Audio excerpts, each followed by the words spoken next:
Hey guys, thought I'd give you another little update on a few things, or not even really, well, there may be some updates, I'm not really even sure what I'm going to talk about, but one of the things is more of a bit of a backstory, I suppose, to the Ryzen 3rd gen boost clock investigation issue thing. So obviously a lot of talk about that right now. This morning I woke up and AMD put out a tweet saying that they are looking to resolve this issue, so that's really cool, because there was a lot of sort of questions around whether they could resolve it or not, but well, at least it sounds like they can based on that. From what I've heard, it sounds like they're pretty confident they can fix it. I haven't been able to talk about too much of this stuff, so I'll sort of rewind a bit and I'll just tell you guys a bit of a story.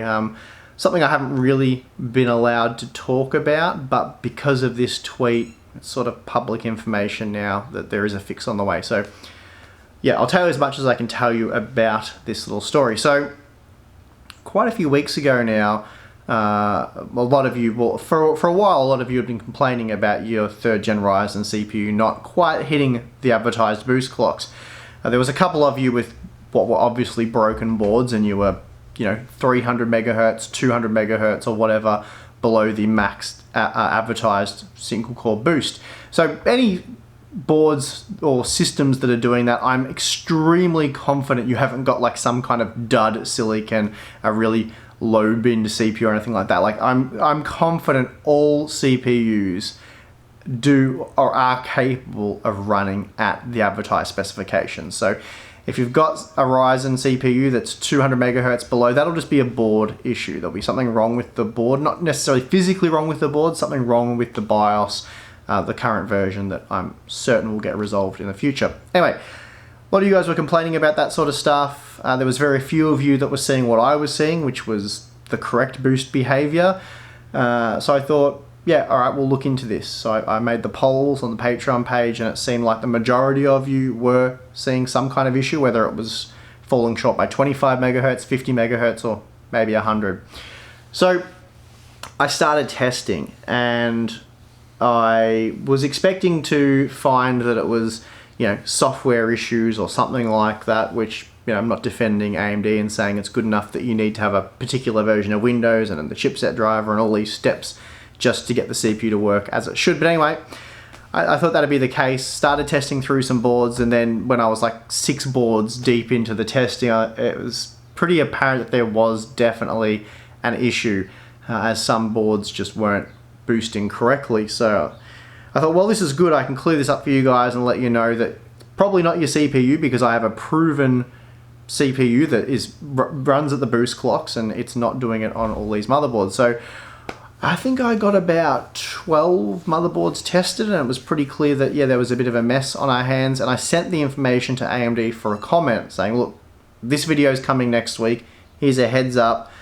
Please provide me with as much information as you can for that video. I had a few specific questions, and they got back to me straight away. Now, they said, the testing is interesting, and would I be interested in not publishing my findings and waiting for the fix, which they promised would be coming soon? I was like, that's interesting. So they asked me at that point not to mention a fix or anything like that. So I thought, yeah, okay, that's fine. At this point, I was more focused on letting you guys know the current behavior, that don't waste your time with fresh installs, messing around with drivers, trying all this stuff, because yeah, it's probably just a problem you can't fix at this point in time until there is an appropriate BIOS. So AMD suggested me to hold off. I said to them, nah, not happening, definitely not happening. I've promised the Patreon members that this content's coming.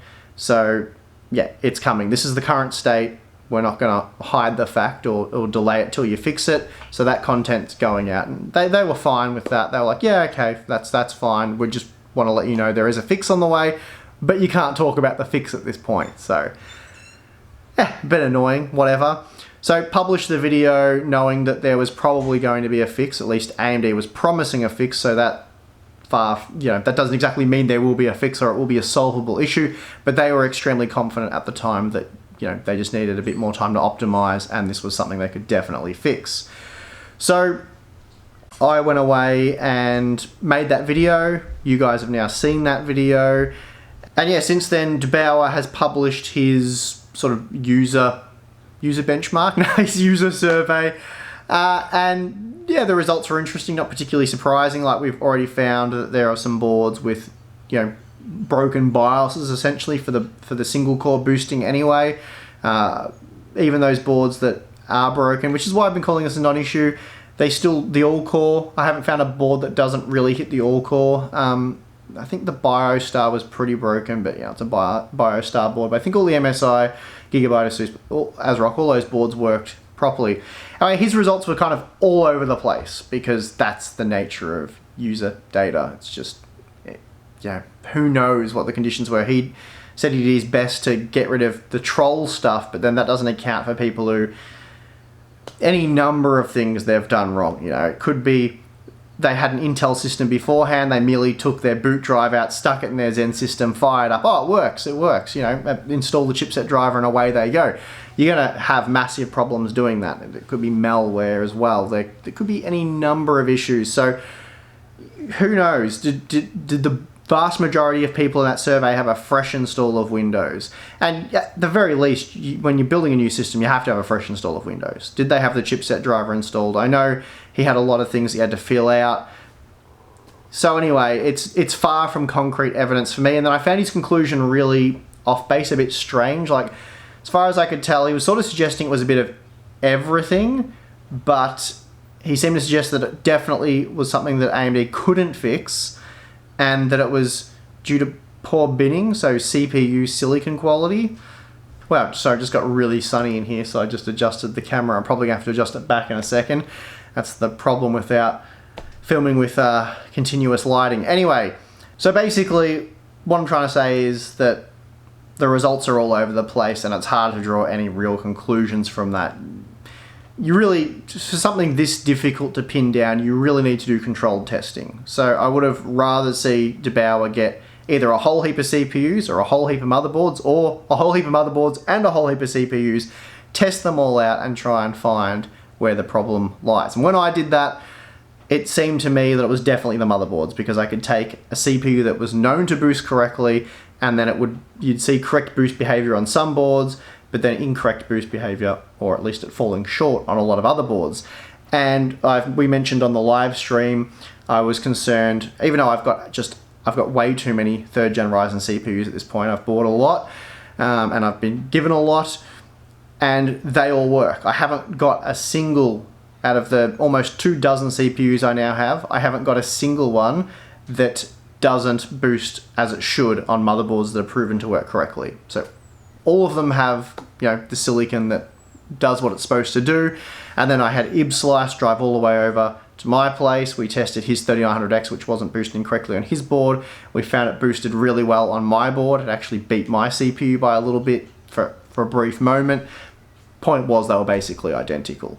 So I'm convinced it's not the CPUs, and we'll know soon by the sounds of it. So in the next week or two, AMD may have the fix out. Then it's up to the board manufacturers to push that out. There'll probably be still some board makers that have a few issues with certain boards, but we'll see it probably go out in the X570 boards first.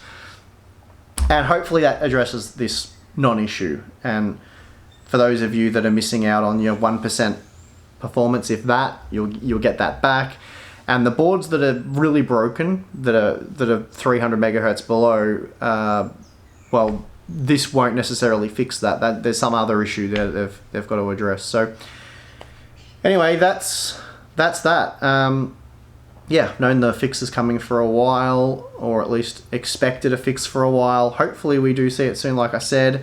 And when I do get it, I will test probably over 20 motherboards if the BIOSes are available for that many boards. But yeah, I'll just keep testing them. We'll test all the boards and see where we end up, and hopefully we can put that one to bed and move on, and then we'll hopefully we'll be able to test out the 3950X before too long. But that'll probably do it for this update. It's run for a bit longer than I wanted to, so I was trying to get this in well under 10 minutes. But I think I've gone a little over that. Anyway, we'll see. But anyway, as always, thank you guys for your support on Patreon. It does help us immensely. I've been purchasing X570 motherboards left, right, and center. We'll have the $160 to $170 boards the VRM thermal testing tonight. And if you're looking at buying an affordable X570 motherboard, you're definitely going to want to watch that video, because there's some interesting results, and there's some good ones and there's some bad ones. So yeah, check that out. Anyway, thanks again. I'll catch you later.